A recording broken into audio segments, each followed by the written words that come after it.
हमारे वाले से पूछ करें। नमस्कार दोस्तों, आज सुबह मनीष सिसोदिया जी ने भी प्रेस वार्ता करके बताया और आप लोगों को भी इसकी जानकारी होगी। सीबीआई के डिप्टी लीगल एडवाइज़र, जो कि सीबीआई के अंदर एक काफ़ी बड़ी और अहम पोस्ट होती है।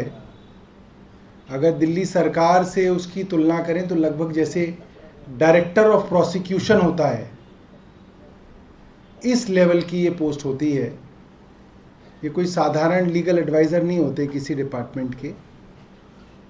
ये वो होते हैं जो लोग प्रोसिक्यूशन के बारे में सीबीआई को सलाह देते हैं कि कैसे किसी के ऊपर मुकदमा चलेगा और उसका प्रोसिक्यूशन किस तरह से किया जाएगा। इतने सीनियर लीगल ऑफिसर की मृत्यु हो गई और आत्महत्या हुई है, और इसके बारे में सीबीआई बिल्कुल चुप है। कोई उनके अफसर आए हों, 3 दिन हो गए उनकी आत्महत्या हुए, जिन्होंने बताया हो किन कारणों में उनकी आत्महत्या हुई, क्या कारण हो सकते हैं, कौन से केसेस वो हैंडल कर रहे थे, कितने अच्छे अफसर थे वो। कोई बात इस बारे में सीबीआई ने नहीं की। साधारण तौर पे भी अगर किसी फोर्स के किसी अच्छे अफसर, क्योंकि मैंने सुना कि बहुत ही ईमानदार, कर्तव्यनिष्ठ और सीनियर रैंक के अफसर थे, अपने काम से काम रखते थे, मेहनती आदमी थे, लीगली शार्प थे, ऐसे अफसर ने आत्महत्या कर ली और इस बारे में कोई सीबीआई की तरफ से बयान नहीं कि हमारे इतने अच्छे अफसर खो गए, ये कारण हो गए, इन केसेस के अंदर इनकी बहुत बड़ी भूमिका थी। कोई नहीं। और डिप्टी सीएम ने जैसा बताया कि वो अफसर मनीष सिसोदिया जी के ऊपर जो झूठा आरोप केंद्र सरकार के दबाव में लगाया गया है, उस पर काम कर रहे थे और उनकी इच्छा के विरुद्ध उनके ऊपर यह दबाव बनाया गया था कि किसी ना किसी तरीके से, कैसे ना कैसे मनीष जी के ऊपर इसमें एक मजबूत केस बनाया जाए, ताकि मनीष सिसोदिया जी को जेल में डाला जा सके और उनको पूरी दुनिया में बदनाम किया जा सके। और जैसे कोई भी अच्छा अफसर इस तरीके की चीज़ के लिए तैयार नहीं होता, मेरा मानना यह है, ऐसे में बहुत दबाव होता है लोगों पे। और जैसा कि मनीष जी ने बताया, इन कारणों में, इस दबाव में उन्होंने आत्महत्या कर दी। हमारी तरफ से उनके परिवार को पूरी सहानुभूति है और हमें इस चीज़ का बहुत दुख है कि सीबीआई ने और इस देश ने एक अपना अच्छा, ईमानदार, बढ़िया अफसर जो है केंद्र सरकार की छोटी राजनीति के चलते खो दिया। बहुत बहुत धन्यवाद। आपके पास कोई प्रश्न हो तो आप पूछ सकते हैं। मामले में सीबीआई की तरफ से सफाई आई है, उनका कहना है कि पूरी तरह से गलत है और भ्रमित कर रहे हैं आप। उस केस से भी ऑफिसर का, जितेंद्र कुमार का कोई जुड़ाव नहीं था, उसको नहीं जुड़ेगी, और वो कह रहे हैं कि प्रोसिक्यूशन वाले डिपार्टमेंट से जुड़ेगा। अब देखिए, सीबीआई बेचारी क्या करेगी। मैं बता रहा हूं, जितनी सहानुभूति मैं इनको इनसे है, जितेंद्र जी से जो गुजर गए, उससे ज्यादा सहानुभूति उन अफसरों से है जो बेचारे दबाव में ये कोशिश कर रहे हैं कि कुछ तो दिल्ली सरकार के किसी मंत्री के खिलाफ मिल जाए, और उनको जो कहा जाता है वो बेचारे करते हैं। उन्होंने बोला आपको कि लुकआउट नोटिस निकाल दिया, दिल्ली सरकार ने अपनी बात कही तो केंद्र की किरकिरी होने लगी, तो दोबारा से केंद्र सरकार ने बोला नहीं, बोल दो कि लुकआउट नोटिस नहीं निकाला है, तो उन्होंने बोल दिया कि नहीं निकाला है। ईडी ने बोल दिया कि मुकदमा दर्ज हो गया, अफसर का नाम कोट हो गया, ANI ने ट्वीट कर दिया, किरकिरी होनी शुरू हो गई, केंद्र ने बोला मना कर दो, तो ईडी ने मना कर दिया कि नहीं अच्छा नहीं हुआ अभी केस। तो ये तो बेचारे, इन सब से मेरे को बहुत सहानुभूति है। ईडी के लोग हों, CBI के लोग हों, ये बेचारे अपनी नौकरी कर रहे हैं और अपनी नौकरी नहीं करेंगे, केंद्र सरकार की नहीं सुनेंगे, तो इनके साथ भी जो है काफ़ी जो है इनकी नौकरी के अंदर जो है इनके लिए दिक्कत होती है। मतलब CBI मिसलीड करे क्योंकि बैच कैडर ये चेंज नहीं किया जा सकता, डिपार्टमेंटल जो अपॉइंटमेंट्स होते हैं वो चेंज नहीं हो सकते, तो CBI मिसलीड करे जानबूझ। अब देखिए CBI का तो इतना ज़्यादा जो है नॉन ट्रांसपेरेंट मामला है, आप तो CBI के दफ्तर में जाके कंप्लेंट नहीं दे सकते, वो तो बैरिकेड लगा देते दोनों तरफ। उनका क्या उनका पूछेगा कोई, क्या उनसे ढूंढेगा?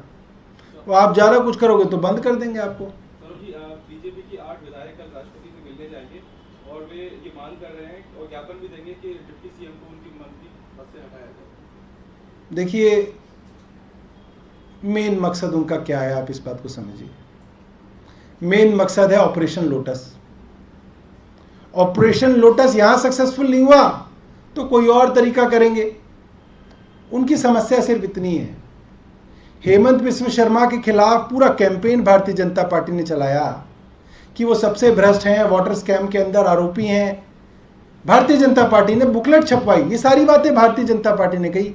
फिर हेमंत बिस्व शर्मा को अपनी पार्टी में ले लिया और आज उनके मुख्यमंत्री हैं।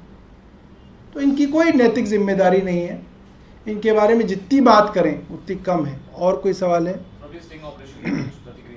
मैंने तो बड़ी देर तक देखा, कई बार देखा मैंने उसको, और पंखे की आवाज़ चल रही थी, मैंने पंखे बंद कर दिए अपने ऑफिस में। मैंने कहा ध्यान से सुनो, कुछ तो होगा इन पे। उसमें कुछ नहीं है, आप भी उसको सुन लो, 10-12 बार सुन लो, उसमें कुछ भी नहीं है।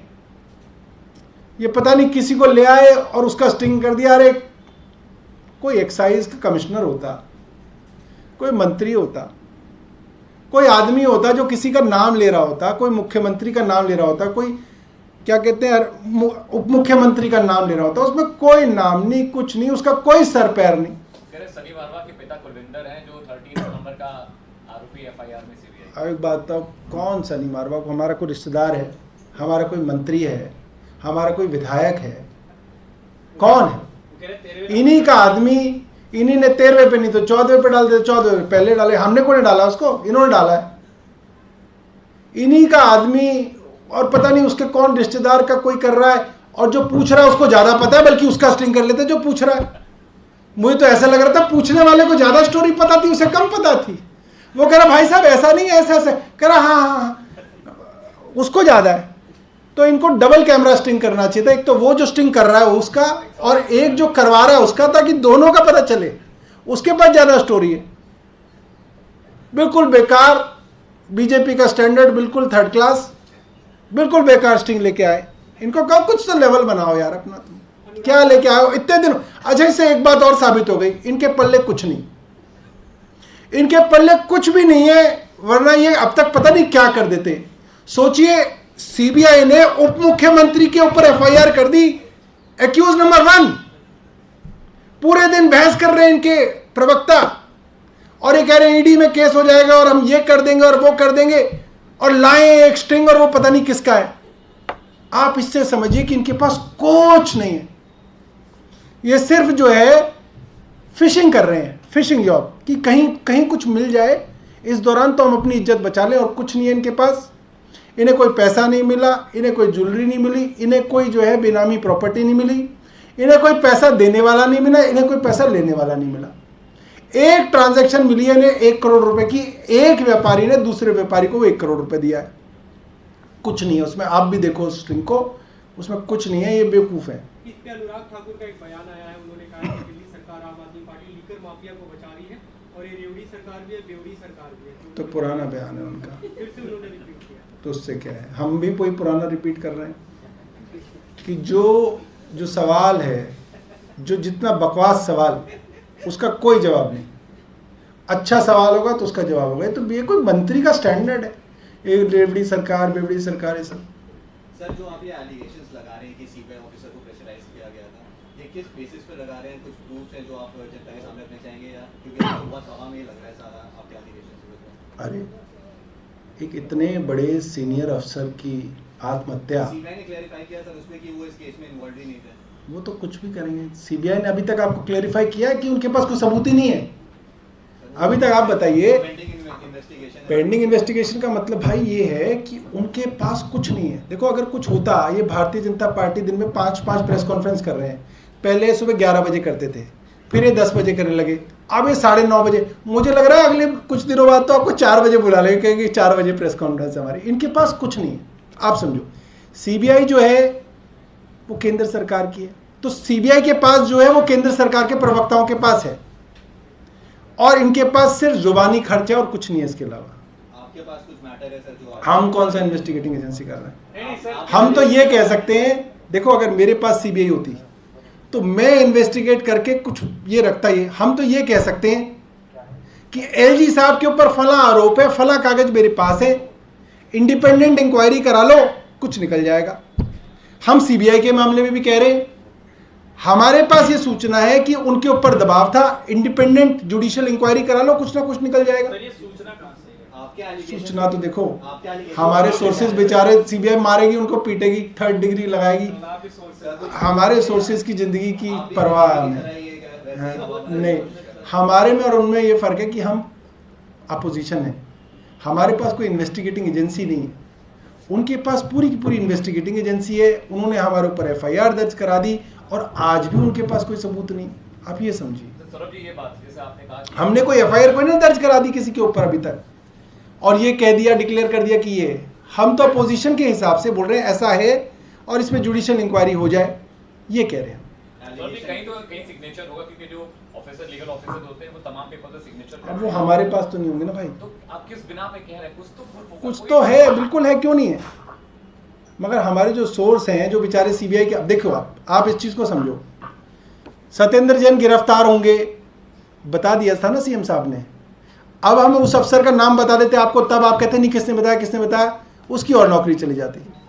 ठीक है, हमने बताया दूसरे का कि मनीष जी के ऊपर होगा, आपने बोला नहीं, ये तो ऐसी लप्पेबाजी कर रहे हैं, ऐसा नहीं हुआ। हमने बोला ईडी का होगा, हुआ। अब हमारे 2-4 बेचारे ईमानदार आदमी सिस्टम के अंदर हैं इनके, उनका भी अगर हम वो कर दें तो उनकी तो मतलब देश का नुकसान हो जाएगा। ये है, आप समझो, है लोग हमारे, इस बात को आप मानो। हम आज तक सर्वाइव कर रहे हैं 8 साल तक, इनके सामने हमारे कुछ लोग तो होंगे जो हमें समय समय पे बताते रहते हैं कि क्या षड्यंत्र हमारे खिलाफ कर रहे हैं। नीतीश कुमार दिल्ली आ रहे हैं, क्या अरविंद केजरीवाल उनसे मुलाकात करेंगे? अगर वो मिलना चाहते हैं, क्योंकि वो भी अपने आप को पीएम का चेहरा बता रहे हैं, और आम आदमी पार्टी गुजरात, हिमाचल, हरियाणा सब जगह प्रोजेक्ट है। भाई देखिए, इस बारे में मेरी कोई चर्चा नहीं हुई पार्टी के अंदर। मैंने भी आप ही की तरह जो है अखबार में देखा कि नीतीश कुमार जी दिल्ली आ रहे हैं, बट मेरे को इसकी जानकारी नहीं है कि कोई प्री प्लान्ड है मीटिंग या नहीं, ये मेरी कोई जानकारी नहीं है। और कुछ बताइए? ठीक है, थैंक यू।